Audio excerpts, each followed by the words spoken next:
Bonjour à toutes et à tous et bienvenue à cette conférence flash Partir à l'étranger pendant ses études, comment et quand partir.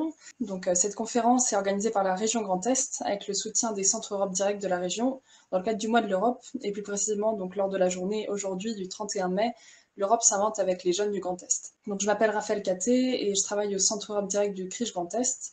Et j'ai moi-même passé la moitié de mes études à l'étranger et c'était vraiment une super expérience. Voilà, l'objectif de cette conférence, c'est de vous donner aussi envie de partir, surtout de vous dire que c'est possible et qu'il y a des programmes et des gens qui sont là pour ça et pour vous conseiller. J'ai la chance d'avoir comme intervenants deux experts des programmes de mobilité, des études à l'étranger, que je vais laisser se présenter maintenant. Alpin, si vous voulez y aller peut-être. Bonjour à toutes et à tous, je m'appelle Alpin Charbot, j'interviens dans le cadre de mon titre de chargé de communication internationale pour la direction des relations extérieures et du développement international de l'université de Reims-Champagne-Ardenne. C'est une direction qui est plus communément appelée le service des relations internationales et qui a pour objectif de développer la coopération scientifique avec des universités partout dans le monde, mais surtout de favoriser la mobilité européenne et internationale entre les étudiants, les enseignants-chercheurs et le personnel de l'université. Bonjour à tous, Manon d'Angèle, je suis psychologue de l'éducation nationale au Centre d'information et d'orientation de Strasbourg et je suis là parce que je travaille en fait pour un réseau. Je suis chargée de mission Euroguidance, qui est un réseau européen présent dans 34 pays de l'Union européenne et au-delà, en Europe, qui a pour objectif notamment d'informer et promouvoir la mobilité en Europe et à l'international. Effectivement, je serai amenée à reparler un petit peu de ce qu'on peut faire, mais si vous voulez, je suis une experte de l'orientation avec une casquette mobilité.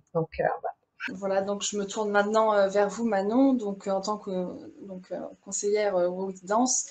Est-ce que vous pouvez nous dire où est-ce qu'on peut trouver des informations sur les études à l'étranger? Avant peut-être de vous donner des sources d'informations, je pense qu'il est assez important de différencier deux, on va dire, formes de mobilité.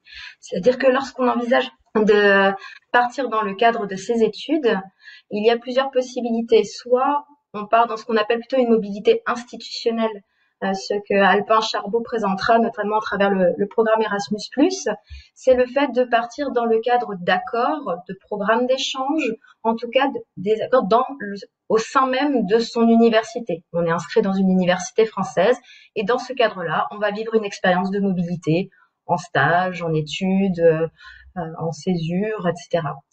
Il y a de l'autre côté ce qu'on appelle plutôt la mobilité dite individuelle ou la mobilité solo. Voilà, ça peut prendre différentes appellations. Où là, l'objectif, c'est vraiment d'aller préparer un diplôme au complet dans un autre pays, que ce soit en Europe ou au-delà. Et donc, dans ce cas-là, effectivement, ça peut nécessiter des démarches, j'allais dire peut-être plus lourdes, mais en tout cas des démarches différentes que celles qui sont à faire lorsqu'on envisage de partir plutôt en programme d'échange. Ce que je vais faire, c'est que je vais partager mon écran et je vais vous présenter le site du réseau pour lequel je travaille, euroguidance-france.org, qui est donc le site national du réseau. Effectivement, j'ai pas signalé, il y a 4 centres ressources Euroguidance en France, dans le champ de l'éducation, c'est-à-dire à Lille, à Lyon, à Marseille et à Strasbourg. Mais comme on est amené à conseiller des jeunes et des moins jeunes d'ailleurs à travers toute la France, on essaye de mettre un maximum d'informations sur notre site. Ouais. Le site euroguidance-france.org, vous avez une rubrique donc partir à l'étranger avec les différentes formes de mobilité. Vous allez retrouver à la fois des mobilités dans le champ des études, ce que l'on va aborder aujourd'hui, mais aussi lorsque vous avez par exemple envie de faire une année de césure, soit directement après le bac, soit plus tard, avec du volontariat, des séjours au pair ou autres, si vous avez envisagé de faire un stage à l'international, etc. Donc voilà, beaucoup de possibilités de partir aussi pendant les courtes durées, pendant l'été. Dans les différentes formes de mobilité, vous allez avoir les études et puis vous allez pouvoir choisir votre pays et tomber sur des pages comme celle-ci. J'ai un petit peu raccourci. Donc là, c'est comment fonctionne l'enseignement supérieur en Belgique, en l'occurrence, avec des informations générales et notamment une visioconférence qu'on a menée cette année avec des partenaires belges.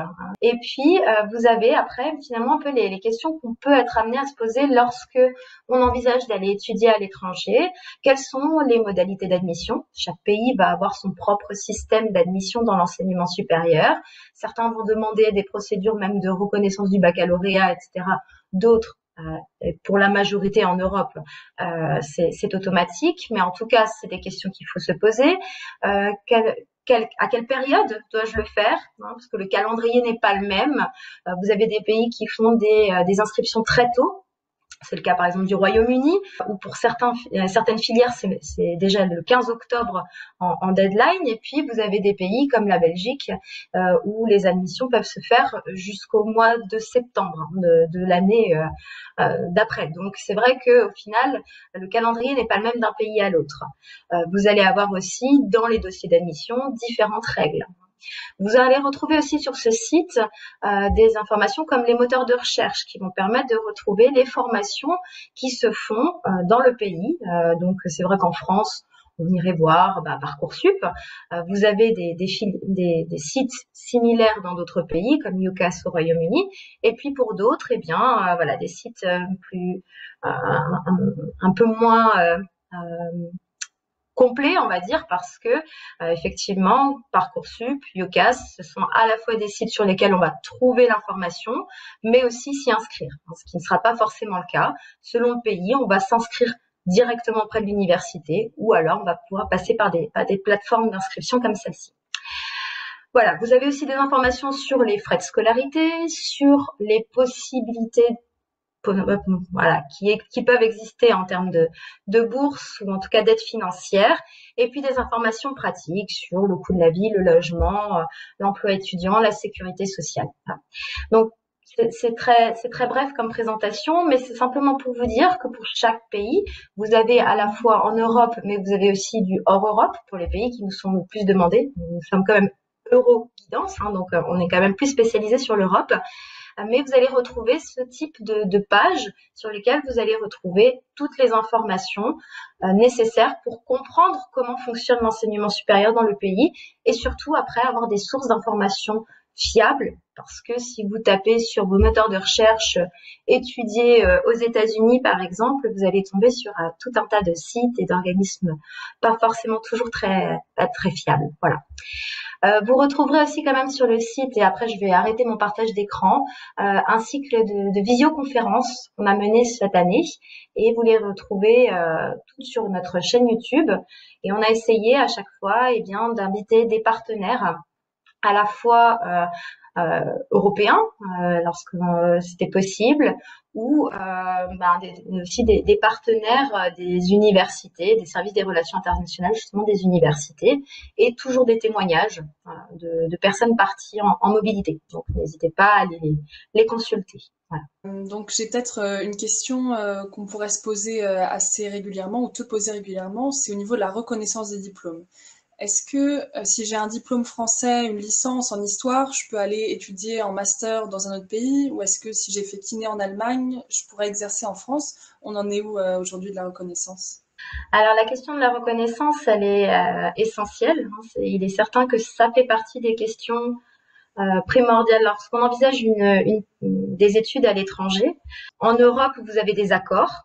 Donc déjà, il y a eu une harmonisation suite à Bologne en 99 des systèmes d'enseignement supérieur, donc des grades universitaires en fait. On va dire que une licence va être considérée comme équivalente à un bachelor en Allemagne, un grado en Italie, en Espagne, une lauréat en Italie, etc. Donc vous avez une certaine harmonisation, même si elle est quand même pas parfaite, puisqu'un grado se fait souvent en 4 ans. Et puis après, vous avez le master, puis le doctorat. Mais en tout cas, vous allez retrouver ces 3 grades universitaires. Ça, c'est le cas pour l'université. Ce n'est pas le cas dans le cadre de la formation professionnelle, qui n'est pas du tout harmonisée en Europe. Donc ça, c'est effectivement plus compliqué. Par contre, pour tout ce qui est profession, qu'on appelle les professions dites réglementées, ce sont les métiers pour lesquels il faut des diplômes spécifiques pour exercer, comme les métiers de la santé, du médical, du paramédical, les métiers du droit. Voilà, et vous en avez tout un tas encore pour lesquels donc il faut des diplômes spécifiques pour exercer. Et bien là, il y a eu des accords intra-européens qui permettent de faciliter la mobilité. Pour certains, notamment médecins, dentistes, infirmiers, il y a une directive qui fait qu'il y a une reconnaissance automatique. Il y a juste à s'inscrire auprès de l'ordre. Dans les autres cas, c'est une procédure, ça va quand même être regardé.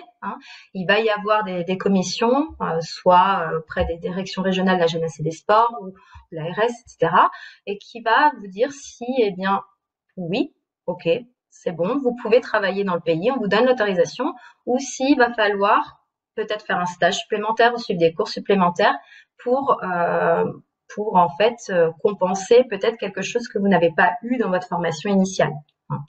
Donc ça, c'est les règles en Europe, si vous voulez. Mais en dehors de l'Europe, par contre, il n'y a pas ces accords-là. Il y a une reconnaissance des grades universitaires. Concrètement, avec une licence en France, vous pouvez aller faire votre master au Canada. C'est pas un souci. Ça se fait. Il y a des accords internationaux de ce cadre-là. Mais par contre, pour l'autorisation d'exercer, c'est beaucoup plus compliqué. Et on a déjà eu des situations pour lesquels, voilà, quelqu'un qui avait fait des études de dentaire au Canada et qui n'arrivait pas à faire reconnaître son diplôme en France, eh bien là, voilà, les règles ne sont pas les mêmes. Donc attention pour tout ce qui est profession réglementée. Au niveau des finances et des aides, est-ce que tu pourrais nous dire donc quelles aides sont disponibles ou qu'est-ce qui est possible de demander pour essayer de financer ou de participer au financement d'études à l'étranger? Alors, au contraire de la mobilité que j'appelais tout à l'heure institutionnelle, pour lesquelles il peut y avoir des bourses de programme, etc., qui vous seront présentées après, la mobilité individuelle, en fait, elle est financée par la personne, enfin par le jeune et sa famille. Généralement, il y a quand même très peu d'aide financière dans ce cadre-là, surtout à un premier niveau de diplôme, c'est-à-dire un premier cycle universitaire, l'équivalent d'une licence. Il y a un petit peu plus d'aide au niveau des masters et surtout au niveau des doctorats, au niveau de la recherche.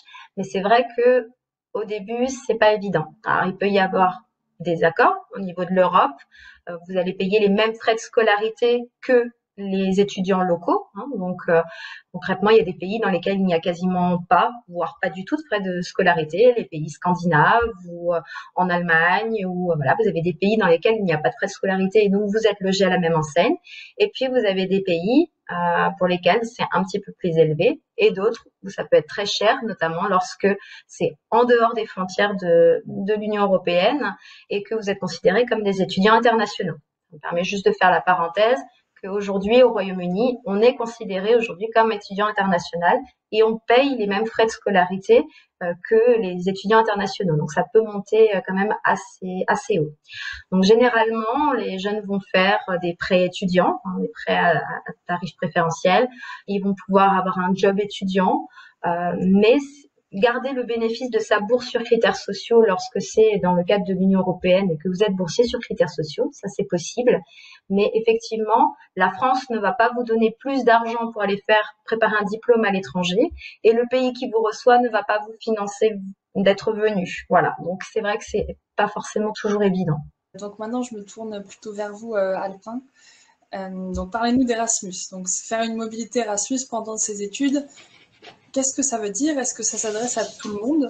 Alors, je débuterai pour répondre à votre question, avant de parler comment et quand partir, je vais plutôt vous expliquer pourquoi, en fait, effectuer une partie de vos études à l'étranger et qu'est-ce qu'une mobilité va vous apporter. Eh bien, plusieurs avantages et bénéfices.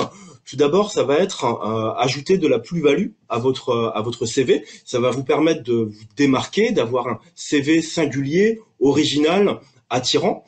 Une mobilité dans le cadre d'un programme d'échange va aussi vous permettre de découvrir un apprentissage différent, de comparer des systèmes éducatifs différents. Ça va vous permettre de vous qualifier dans votre domaine d'études et d'une manière plus large, je dirais, d'élargir votre vision du monde et de devenir un citoyen du monde d'une certaine manière. Qu'est-ce que ça veut dire effectuer une mobilité dans le cadre d'un programme d'échange? C'est-à-dire effectuer une mobilité d'un semestre, ou d'une année pendant votre cursus dans une université ou alors dans un établissement d'enseignement supérieur en Europe ou hors Europe, mais tout ceci dans le cadre d'un accord de collaboration. Alors cette mobilité pourra s'effectuer à partir de la L2, donc de la licence 2, en L2, en licence 3, en master 1 ou bien encore en master 2. Donc le programme Erasmus, pour en venir au fait, qui est le plus connu, je dirais, des programmes d'échange, c'est le programme européen pour l'éducation, pour la formation, pour la jeunesse et pour le sport. Donc il n'est pas destiné seulement aux étudiants, mais il est ouvert à tous les publics, c'est-à-dire des étudiants, des apprentis, des jeunes, des enseignants, des formateurs, et il est ouvert à tous les domaines, je dirais, de l'éducation et de la formation. Donc, grâce à ce dispositif, vous aurez donc la possibilité de séjourner pour des études ou pour un stage à l'étranger, dans le but de renforcer vos connaissances, vos compétences et votre employabilité future. Donc, Erasmus Plus concerne uniquement des mobilités études ou stages dans des destinations européennes. C'est donc un programme d'échange d'étudiants et d'enseignants entre des universités, des grandes écoles européennes ou encore d'autres établissements d'enseignement supérieur, comme je le disais. Donc, pour partir, dans le cadre de ce programme, il y a quelques conditions préalables, quelques critères d'éligibilité, quelques critères de sélection. Alors, tout d'abord, il n'y a aucune condition de nationalité qui est requise.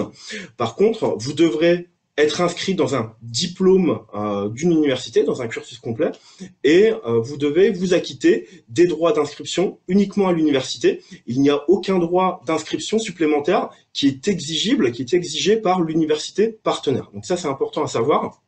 Vous n'allez payer en gros qu'une seule fois dans votre établissement d'origine en France. Deuxième condition, vous devrez valider absolument l'année d'études en cours, c'est-à-dire l'année qui précède la mobilité. Pour les étudiants qui sont déjà, ou les jeunes qui sont déjà familiers un peu avec le mode universitaire, c'est-à-dire qu'aucun enjambement est possible. Vous devez valider complètement votre année avant de partir. Au niveau du niveau de langue, le niveau B1 est exigé et le niveau B2 fortement recommandé, c'est-à-dire ce niveau de langue dans la langue d'enseignement de l'université d'accueil.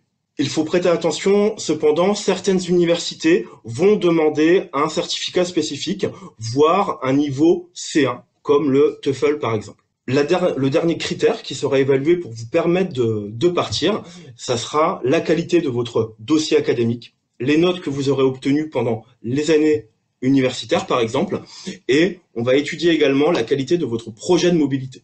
Vous allez donc rédiger une lettre de motivation qui va expliquer pourquoi vous êtes le candidat idéal pour partir. Un point peut-être sur les garanties pour un étudiant. Est-ce que partir à l'étranger, c'est facile en tout cas?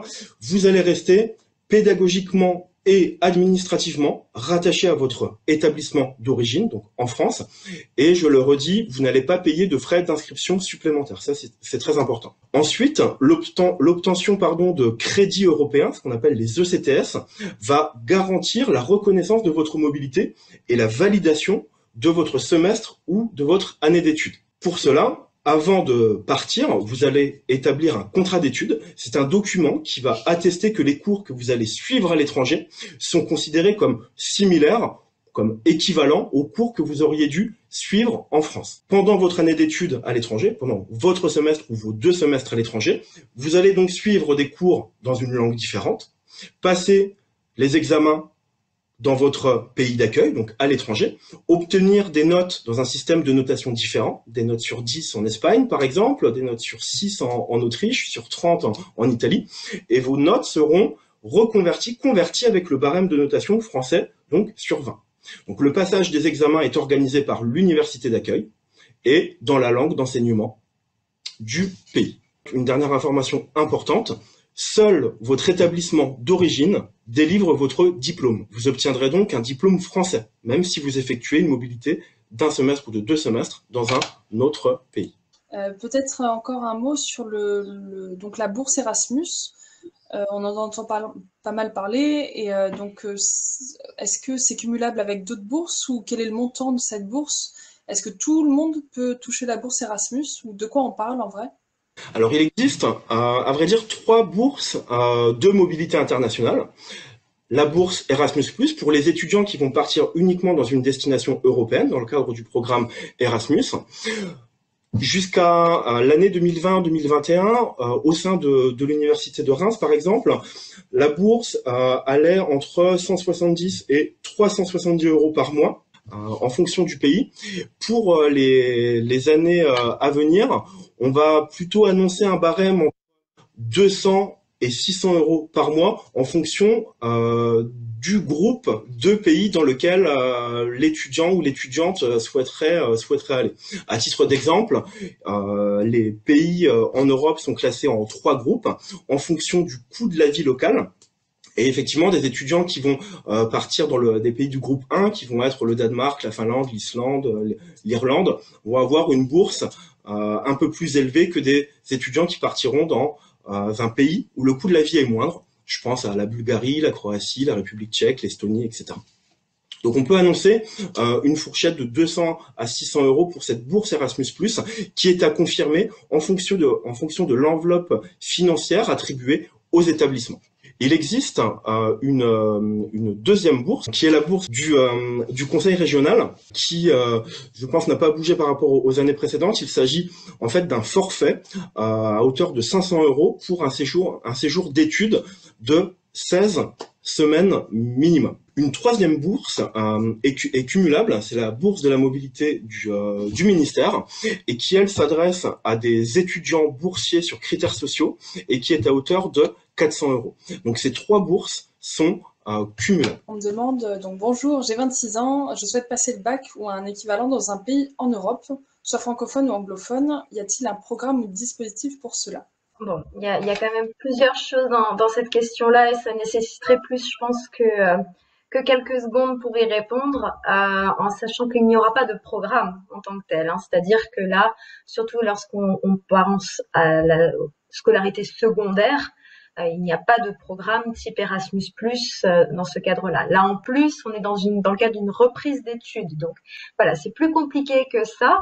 Il est envisageable de préparer n'importe quel diplôme à l'étranger, ça, que ce soit d'un niveau bac, dans la formation professionnelle, dans l'enseignement supérieur, à partir du moment où on répond à un certain nombre d'exigences pour être pris dans la formation, notamment la maîtrise de la langue, voilà, qui en fait partie, mais aussi ça peut être des prérequis académiques. Donc c'est plus compliqué voilà, c'est difficile de répondre à la question en 2 mots. Vous avez aussi sur le site que je vous ai indiqué une rubrique nous contacter.